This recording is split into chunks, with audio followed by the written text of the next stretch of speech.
Hi guys, ಏನಿವತ್ತು ತುಂಬ ಸ್ಪೆಷಲಾಗಿ ಕಾಣಿಸ್ಕೊತಾ ಇದ್ದೀನಿ ಅಂತ ಯೋಚನೆ ಮಾಡ್ತಾ ಇದ್ದೀರಾ? ಹಾಗೇನಿಲ್ಲ, ಇಲ್ಲೇ ಒಂದು ಈವೆಂಟ್ ಇತ್ತು, ಹಾಗೆ ಹೋಗಿದ್ದೆ, ಹಾಗೆ ಬಂದು ವಿಡಿಯೋ ಮಾಡ್ತಾ ಇದ್ದೀನಿ. ಸೊ ಹೇಗೆ ಕಾಣಿಸ್ತಾ ಇದ್ದೀನಿ ಅಂತ ಕಮೆಂಟ್ ಮಾಡಿ, ಓಕೆನಾ? ನಮಸ್ಕಾರ ಎಲ್ರಿಗೂ. ಎಲ್ಲರೂ ಹೇಗಿದ್ದೀರಾ? ಐ ಹೋಪ್ ನೀವೆಲ್ಲ ತುಂಬ ಚೆನ್ನಾಗಿರಾ ಅಂತ ಅಂದ್ಕೊತೀನಿ. So first of all good evening, welcome to my channel. ಏನಪ್ಪ ಅಂತಂದರೆ ಡೈಲಿ ನಿಮ್ಮ ಹತ್ರ ನಾನು ಯೂಸ್ಫುಲ್ಲಾಗಿರೋ ಕಂಟೆಂಟ್ ಜೊತೆ ಬರ್ತಾಯಿದ್ದೆ. ಸೊ ಇವತ್ತು ಕೂಡ ಅದೇ ಥರ ಯೂಸ್ಫುಲ್ಲಾಗಿರೋ ಕಂಟೆಂಟಲ್ಲಿ ಯಾವ ಥರ ಕ್ವಶನ್ಸ್ ಇಂಪಾರ್ಟೆಂಟ್ ಅಂತ ಅದೆಲ್ಲ ಸೆಲೆಕ್ಟ್ ಮಾಡಿ ಆನ್ಸರ್ನ ನಿಮ್ಮ ಜೊತೆ ಶೇರ್ ಮಾಡ್ಕೋಬೇಕು ಅಂತ ಅಂದ್ಕೊಂಡಿದ್ದೀನಿ. ವಿಡಿಯೋನ ಸ್ಟಾರ್ಟ್ ಮಾಡೋದಕ್ಕಿಂತ ಮುಂಚೆ ಇನ್ನೂ ಯಾರೋ ನನ್ನ ಚಾನಲ್ಗೆ ಸಬ್ಸ್ಕ್ರೈಬ್ ಮಾಡ್ಕೊಂಡಿಲ್ಲ, ದಯವಿಟ್ಟು ಸಬ್ಸ್ಕ್ರೈಬ್ ಮಾಡ್ಕೊಳ್ಳಿ, ಲೈಕ್ ಮಾಡಿ, ಶೇರ್ ಮಾಡಿ, ಕಮೆಂಟ್ ಮಾಡಿ. ಹಾಗೆ ಪ್ರೀವಿಯಸ್ ವಿಡಿಯೋಗಳಲ್ಲಿ ಯಾವುದಾದ್ರೂ ನಿಮಗೇನಾದರೂ ಅರ್ಥ ಆಗಿಲ್ಲ ಅಂತಂದರೆ ನನಗೆ ಕಮೆಂಟ್ ಮಾಡಿ, ನಾನು ನಿಮಗೆ ನೆಕ್ಸ್ಟ್ ವಿಡಿಯೋದಲ್ಲಿ ಖಂಡಿತವಾಗ್ಲೂ ಅದಕ್ಕೆ ವಿಡಿಯೋನ ಮಾಡ್ತೀನಿ. ಈ ವಿಡಿಯೋದಲ್ಲಿ ಯಾವ ಥರ ಕಂಟೆಂಟ್ ಇದೆ, ಯಾವ ಥರ ಕ್ವಶನ್ಸ್ ಇದೆ, ಏನು ಆನ್ಸರ್ ಇದೆ ಅಂತ ನೋಡಬೇಕು, ತಿಳ್ಕೋಬೇಕು ಅಂತ ಕುತೂಹಲ ಏನಾದರೂ ನಿಮಗಿದ್ದರೆ ವಿಡಿಯೋನ ಸ್ಕಿಪ್ ಮಾಡದೆ ದಯವಿಟ್ಟು ಕೊನೆವರೆಗೂ ನೋಡಿ. ಪ್ರೀವಿಯಸ್ ವಿಡಿಯೋಗಳಲ್ಲಿ ಏನಾದರೂ ಅರ್ಥ ಆಗಿಲ್ಲ ಅಂತಂದರೆ ನನಗೆ ಕೇಳಿ. ಹಾಗೆ ಕಮೆಂಟ್ ಮಾಡಿ ಅಂತ ಹೇಳಿರೋವಂಥ ಕ್ವಶನ್ಸ್ಗೆ ಏನಾದರೂ ಆನ್ಸರ್ ಗೊತ್ತಾಗಿಲ್ಲ ಅಂತಂದರೆ ನನಗೆ ಕೇಳಿ, ನಾನು ನಿಮಗೆ ನೆಕ್ಸ್ಟ್ ವಿಡಿಯೋದಲ್ಲಿ ಆನ್ಸರ್ನ ಹೇಳ್ತೀನಿ. ಸೊ ಇವಾಗ ವಿಡಿಯೋನ ಸ್ಟಾರ್ಟ್ ಮಾಡೋಣ. Let's start. ಸೊ ಗೈಸ್, ಇವತ್ತಿನ ಕ್ವಶನ್ಸ್ ಮತ್ತು ಆನ್ಸರ್ಸ್ನ ಸ್ಟಾರ್ಟ್ ಮಾಡೋಣ. ಸೊ ಮೊದಲನೇ ಪ್ರಶ್ನೆ, ವಿಶ್ವದ ಅತಿ ದೊಡ್ಡ ದ್ವೀಪ ಯಾವುದು? ಮೊದಲನೇ ಪ್ರಶ್ನೆ, ವಿಶ್ವದ ಅತಿ ದೊಡ್ಡ ದ್ವೀಪ ಯಾವುದು?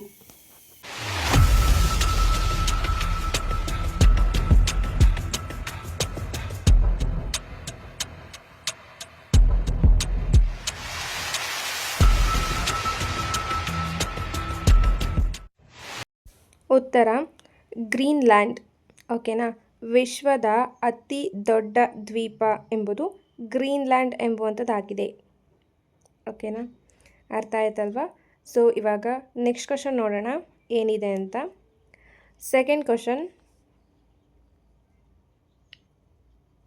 ವೋಲ್ಗಾ ನದಿಯು ಯಾವ ದೇಶದಲ್ಲಿದೆ? ಎರಡನೇ ಪ್ರಶ್ನೆ, ವೋಲ್ಗಾ ಎನ್ನುವಂಥ ನದಿಯು ಯಾವ ದೇಶದಲ್ಲಿದೆ?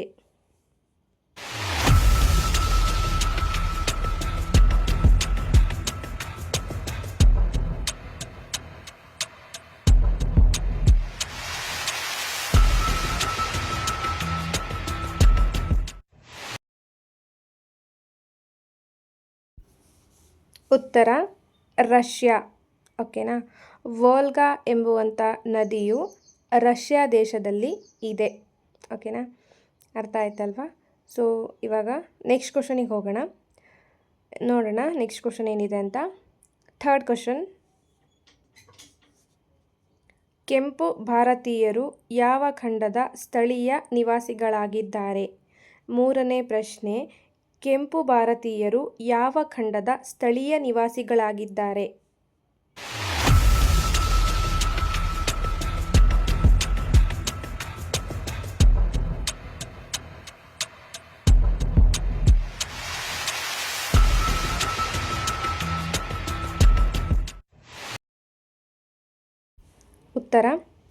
ಉತ್ತರ ಅಮೇರಿಕಾ. ಓಕೆನಾ?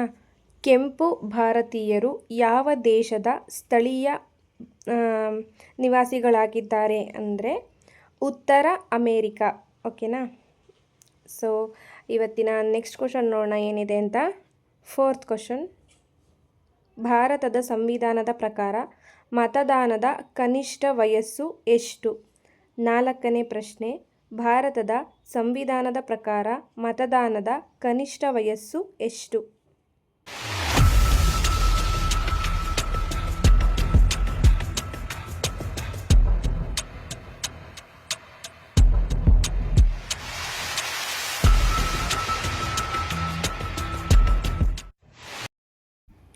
ಉತ್ತರ 18 ವರ್ಷ. ಓಕೆನಾ? ಇದೆಲ್ಲ ನಿಮಗೆ ಗೊತ್ತಿತ್ತು ಅಂತ ಅನಿಸುತ್ತೆ. ಸೊ ಓಕೆ, ಭಾರತದ ಸಂವಿಧಾನದ ಪ್ರಕಾರ ಮತದಾನದ ಹಕ್ಕು ಯಾವಾಗ ಬರುತ್ತೆ ಅಂತಂದರೆ 18 ಇಯರ್ಸಿಗೆ ಬರುತ್ತೆ. ಓಕೆನಾ? So next question, fifth question, ದಕ್ಷಿಣ ಭಾರತದ ಅತಿ ಉದ್ದವಾದ ನದಿ ಯಾವುದು? ಐದನೇ ಪ್ರಶ್ನೆ, ದಕ್ಷಿಣ ಭಾರತದ ಅತಿ ಉದ್ದವಾದ ನದಿ ಯಾವುದು?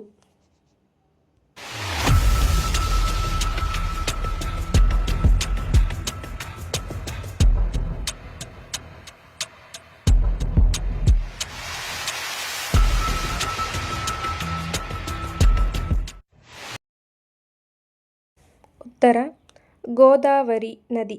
ಓಕೆನಾ. ದಕ್ಷಿಣ ಭಾರತದ ಅತಿ ಉದ್ದವಾದ ನದಿ ಗೋದಾವರಿ ನದಿ ಆಗಿದೆ. ಓಕೆನಾ.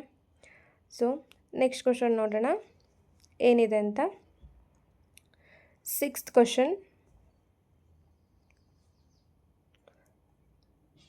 ಬುಡಗುತಿಟ್ಟು ಯಾವ ಕಲೆಯ ಪ್ರಕಾರವಾಗಿದೆ? 6ನೇ ಪ್ರಶ್ನೆ. ಬುಡಗುತಿಟ್ಟು ಎಂಬುವಂಥ ಒಂದು ಕಲೆಯು ಯಾವ ಕಲೆಯ ಪ್ರಕಾರವಾಗಿದೆ?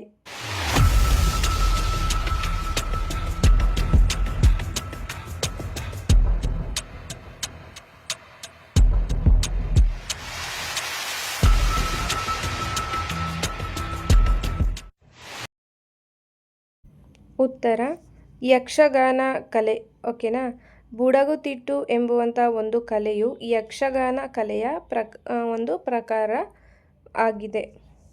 ಓಕೆನಾ. ಅರ್ಥ ಆಯ್ತಲ್ವಾ? ಸೊ ನೆಕ್ಸ್ಟ್ ಕ್ವಶನ್ ನೋಡೋಣ ಏನಿದೆ ಅಂತ. 7th question. ರಾಣಿ ತ್ರಿಶಾಲ ಎಂಬುವಂಥವರು ಯಾರ ತಾಯಿ? 7ನೇ ಪ್ರಶ್ನೆ. ರಾಣಿ ತ್ರಿಶಾಲ ಎಂಬುವವರು ಯಾರ ತಾಯಿಯಾಗಿದ್ದರು?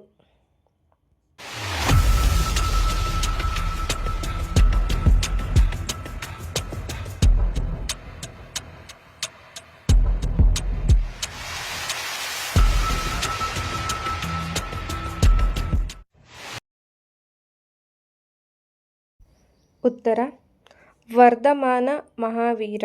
ಓಕೆನಾ. ಇದನ್ನು ಕ್ವಶನ್ ಉಲ್ಟಾ ಬೇಕಾದರೂ ಕೇಳ್ಬೋದು. ವರ್ಧಮಾನ ಮಹಾವೀರ ಅವರ ತಾಯಿಯ ಹೆಸರು ಏನು ಅಂದರೆ ರಾಣಿ ತ್ರಿಶಾಲ. ಓಕೆನಾ. ರಾಣಿ ತ್ರಿಶಾಲ ಎಂಬುವವರು ವರ್ಧಮಾನ ಮಹಾವೀರ ಅವರ ತಾಯಿ ಆಗಿದ್ದರು. ಸೊ ನೆಕ್ಸ್ಟ್ ಕ್ವಶನ್ ನೋಡೋಣ. 8th question. ಕುವೆಂಪು ಅವರಿಗೆ ಯಾವ ಕೃತಿಗೆ ಜ್ಞಾನಪೀಠ ಪ್ರಶಸ್ತಿ ದೊರಕಿದೆ? 8ನೇ ಪ್ರಶ್ನೆ. ಕುವೆಂಪು ಅವರಿಗೆ ಯಾವ ಕೃತಿಗೆ ಜ್ಞಾನಪೀಠ ಪ್ರಶಸ್ತಿ ದೊರಕಿದೆ?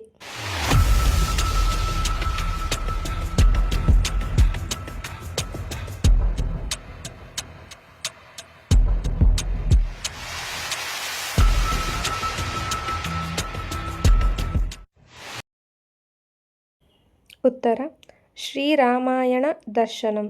ಓಕೆನಾ. ಕುವೆಂಪು ಅವರ ಶ್ರೀರಾಮಾಯಣ ದರ್ಶನಂ ಎಂಬ ಕೃತಿಗೆ ಅವರಿಗೆ ಜ್ಞಾನಪೀಠ ಪ್ರಶಸ್ತಿ ಲಭಿಸಿದೆ. ಓಕೆನಾ. ಅರ್ಥ ಆಯ್ತಲ್ವಾ?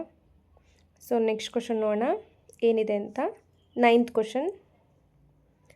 ಯುನೆಕ್ಸ್ ಕಪ್ ಯಾವ ಕ್ರೀಡೆಗೆ ಸಂಬಂಧಿಸಿದೆ? 9ನೇ ಪ್ರಶ್ನೆ. ಯುನೆಕ್ಸ್ ಕಪ್ ಎಂಬುದು ಯಾವ ಕ್ರೀಡೆಯ ವಿಜೇತರಿಗೆ ನೀಡಲಾಗುತ್ತದೆ?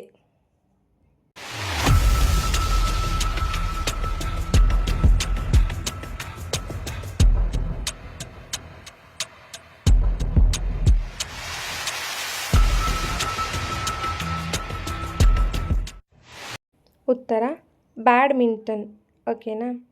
ಯೋನೆಕ್ಸ್ ಕಪ್ ಎಂಬುವಂಥದ್ದು ಬ್ಯಾಡ್ಮಿಂಟನ್ ಕ್ರೀಡೆಗೆ ಸಂಬಂಧಪಟ್ಟಂಥದ್ದಾಗಿದೆ, ಅಥವಾ ಬ್ಯಾಡ್ಮಿಂಟನ್ಸ್ ವಿಜೇತರಿಗೆ ಯುನೆಕ್ಸ್ ಕಪ್ಪನ್ನು ಕೊಡಲಾಗುತ್ತದೆ. ಸೊ ನೆಕ್ಸ್ಟ್ ಕ್ವಶನ್ ನೋಡೋಣ ಏನಿದೆ ಅಂತ. 10th question. ಶ್ರೀಲಂಕಾ ದೇಶವು ಸ್ವತಂತ್ರ ಪಡೆದ ವರ್ಷ ಯಾವುದು? 10ನೇ ಪ್ರಶ್ನೆ. ಶ್ರೀಲಂಕಾ ದೇಶವು ಸ್ವತಂತ್ರವನ್ನು ಪಡೆದಂತಹ ವರ್ಷ ಅಥವಾ ಇಸವಿ?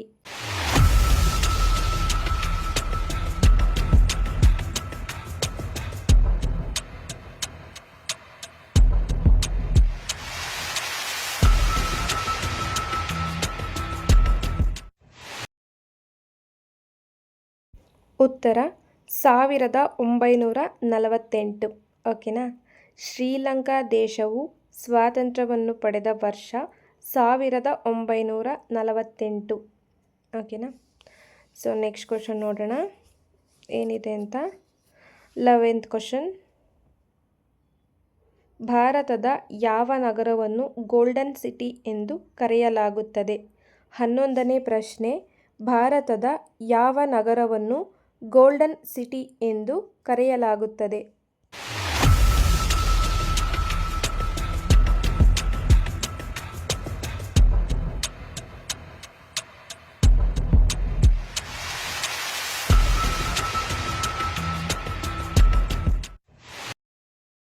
ಉತ್ತರ ಜೈಸಲ್ಮೇರ ಎಂಬುವಂಥ ಸಿಟಿ. ಓಕೆನಾ.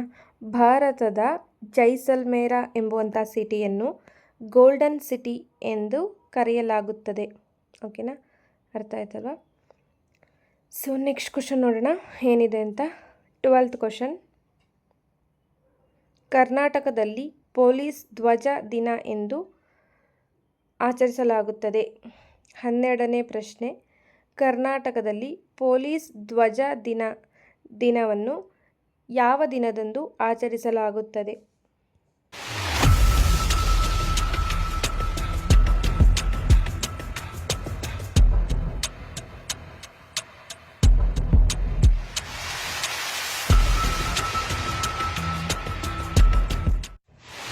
ಉತ್ತರ ಗೈಸ್, ಇದಕ್ಕೆ ಆನ್ಸರ್ನ ನೀವೇ ಕಮೆಂಟ್ ಮಾಡಿ. ಓಕೆನಾ.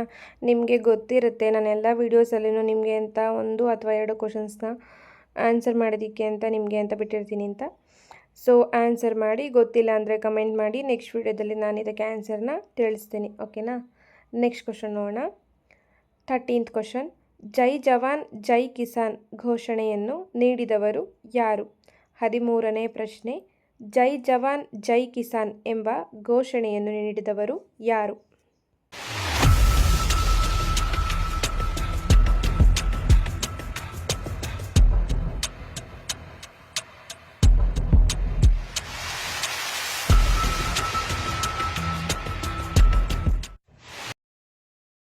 ಉತ್ತರ ಲಾಲ್ ಬಹದ್ದೂರ್ ಶಾಸ್ತ್ರಿ. ಓಕೆನಾ. ಜೈ ಜವಾನ್ ಜೈ ಕಿಸಾನ್ ಎಂಬ ಘೋಷಣೆಯನ್ನು ನೀಡಿದವರು ಲಾಲ್ ಬಹದ್ದೂರ್ ಶಾಸ್ತ್ರಿಯವರು. ಓಕೆನಾ, ಅರ್ಥ ಆಯ್ತಲ್ವಾ? ಸೊ ನೆಕ್ಸ್ಟ್ ಕ್ವಶನಿಗೆ ಹೋಗೋಣ. ನೋಡೋಣ ನೆಕ್ಸ್ಟ್ ಕ್ವಶನ್ ಏನಿದೆ ಅಂತ. 14th question. ಕರ್ನಾಟಕದ ಯಾವ ನಗರವು ಹಿಂದೆ ಚಾಲುಕ್ಯರ ರಾಜಧಾನಿಯಾಗಿತ್ತು? 14ನೇ ಪ್ರಶ್ನೆ. ಕರ್ನಾಟಕದ ಯಾವ ನಗರವು ಹಿಂದೆ ಚಾಲುಕ್ಯರ ರಾಜಧಾನಿಯಾಗಿತ್ತು?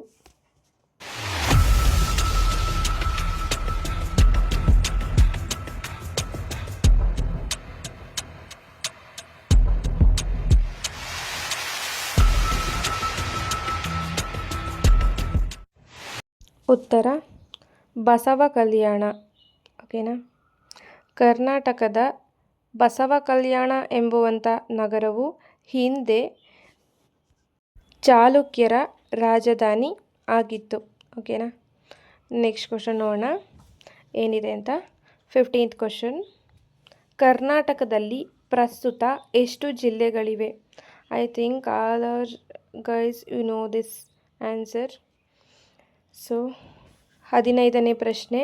ಕರ್ನಾಟಕದಲ್ಲಿ ಪ್ರಸ್ತುತ ಎಷ್ಟು ಜಿಲ್ಲೆಗಳಿವೆ?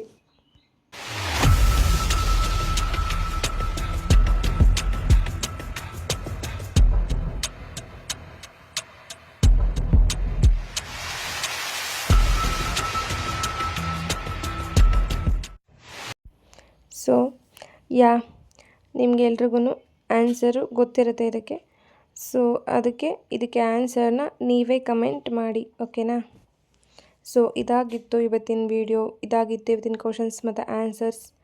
ನೆಕ್ಸ್ಟ್ ವಿಡಿಯೋದಲ್ಲಿ ಸಿಗ್ತೀನಿ. ಬಾಯ್ ಬಾಯ್.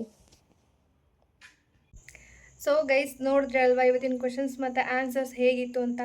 ಸೊ ಇದಾಗಿತ್ತು ಇವತ್ತಿನ ವೀಡಿಯೋಸ್. ಇವತ್ತಿನ ಕ್ವಶನ್ಸ್ ಮತ್ತು ಆನ್ಸರ್ಸ್ ಇದಾಗಿತ್ತು. ಇದರಲ್ಲಿ ನಿಮಗೆ ಯೂಸ್ಫುಲ್ ಆಗಿರೋಂಥ ಕ್ವಶನ್ಸ್ ಮತ್ತು ಆನ್ಸರ್ಸ್ನೇ ನಾನು ಡಿಸ್ಕಸ್ ಮಾಡಿದ್ದೀನಿ ನಿಮ್ಮ ಜೊತೆ ಅಂತ ಅಂದ್ಕೊತೀನಿ. ಸೊ ಹಾಗೇನಾದರೂ ನಿಮಗೆ ಯೂಸ್ಫುಲ್ ಆಗಿತ್ತು ಅಂತ ಅಂದರೆ ದಯವಿಟ್ಟು ಲೈಕ್ ಮಾಡಿ, ಶೇರ್ ಮಾಡಿ, ಕಮೆಂಟ್ ಮಾಡಿ. ಯಾರು ನನ್ನ ಚಾನಲ್ಗೆ ಸಬ್ಸ್ಕ್ರೈಬ್ ಮಾಡ್ಕೊಳ್ದೆ ವೀಡಿಯೋಸ್ನ ನೋಡ್ತಾ ಇದ್ರೆ ದಯವಿಟ್ಟು ಸಬ್ಸ್ಕ್ರೈಬ್ ಮಾಡ್ಕೊಳ್ಳಿ. ಹಾಗೆ ಇನ್ನು ಯಾರು ಇವಾಗಿನ್ನು ಜಸ್ಟ್ ನನ್ನ ಚಾನಲ್ನ ಓಪನ್ ಮಾಡಿ ವೀಡಿಯೋಸ್ನ ವಾಚ್ ಮಾಡ್ತಾ ಇದ್ದೀರಾ ಅವರು ಕೂಡ ಸಬ್ಸ್ಕ್ರೈಬ್ ಮಾಡ್ಕೊಳ್ಳಿ, ಲೈಕ್ ಮಾಡಿ, ಶೇರ್ ಮಾಡಿ, ಕಮೆಂಟ್ ಮಾಡಿ. ಸೊ ನೆಕ್ಸ್ಟ್ ವಿಡಿಯೋದಲ್ಲಿ ಒಳ್ಳೆ ಕಂಟೆಂಟ್ ಜೊತೆ, ಒಳ್ಳೆ ಕ್ವಶನ್ಸ್ ಮತ್ತು ಆನ್ಸರ್ಸ್ ಜೊತೆ ಸಿಗ್ತೀನಿ. ಅದು ಕೂಡ ನಿಮಗೆ ತುಂಬ ಯೂಸ್ಫುಲ್ ಆಗುತ್ತೆ ಅಂತ ಅಂದ್ಕೊತೀನಿ. ಹಾಗೆ ಪ್ರೀವಿಯಸ್ ವೀಡಿಯೋಗಳಲ್ಲಿ ನಿಮಗೇನು ಅರ್ಥ ಆಗಿಲ್ಲ, ಯಾವುದಾದ್ರೂ ಆನ್ಸರಲ್ಲಿ ಡೌಟ್ ಇದ್ದರೆ ಅಥವಾ ಕ್ವಶನಲ್ಲಿ ಡೌಟ್ ಇದ್ದರೆ, ಸಮಥಿಂಗ್ ಏನಾದರೂ ಇತ್ತಂದರೆ ನನಗೆ ಕಮೆಂಟ್ ಮಾಡಿ. ನೆಕ್ಸ್ಟ್ ವೀಡಿಯೋದಲ್ಲಿ ನಾನು ನಿಮಗೆ ಆನ್ಸರ್ನ ಹೇಳ್ತೀನಿ. ಹಾಗೆ ನಾನು ಹೇಳಿದ್ರಲ್ಲಿ ಯಾವುದಾದ್ರೂ ಆನ್ಸರ್ ರಾಂಗ್ ಇತ್ತು ಅಂತ ಅಂದರೆ ಅಥವಾ ಕ್ವಶನಲ್ಲಿ ಏನಿದ್ರು ಮಿಸ್ ಆಗಿತ್ತು ಅಂತಂದರೆ ನನಗೆ ಹೇಳಿ, ನಾನು ಅದನ್ನು ನೆಕ್ಸ್ಟ್ ವೀಡಿಯೋದಲ್ಲಿ ಕರೆಕ್ಟ್ ಮಾಡಿ ವಿಡಿಯೋನ ಮಾಡ್ತೀನಿ. ಹಾಗೆ ನೆಕ್ಸ್ಟ್ ವಿಡಿಯೋದಲ್ಲಿ ನಿಮಗೆ ಯಾವುದ್ರ ಬಗ್ಗೆ ಮಾಹಿತಿ ಬೇಕು, ಯಾವ ಕಂಟೆಂಟ್ ಬಗ್ಗೆ ನಿಮಗೆ ಗೊತ್ತಿಲ್ಲ, ಯಾವುದ್ರ ಬಗ್ಗೆ ನಿಮಗೆ ಕ್ವಶನ್ಸ್ ಮತ್ತು ಆನ್ಸರ್ಸ್ ತಿಳ್ಕೊಬೇಕು ಅಂತ ಅಂದ್ಕೊಂಡಿದ್ದೀರಾ ಕಮೆಂಟ್ ಮಾಡಿ. ನೆಕ್ಸ್ಟ್ ವಿಡಿಯೋದಲ್ಲಿ ಅದೇ ವಿಡಿಯೋನ ಮಾಡ್ತೀನಿ. ಸೊ ಇದಾಗಿತ್ತು ಇವತ್ತಿನ ಬ್ಲಾಗ್. ಸೊ ಈ ವಿಡಿಯೋನ ನಾನು ಇಲ್ಲಿಗೆ ಎಂಡ್ ಮಾಡ್ತಾಯಿದ್ದೀನಿ. ನೆಕ್ಸ್ಟ್ ವಿಡಿಯೋದಲ್ಲಿ ಒಳ್ಳೆ ಕಂಟೆಂಟ್ ಜೊತೆ ನಿಮಗೆ ಯೂಸ್ಫುಲ್ ಆಗಿರೋಂಥ ಕಂಟೆಂಟ್ ಜೊತೆನೇ ಸಿಗ್ತೀನಿ. So thank you guys, thank you for watching. Bye bye, take care.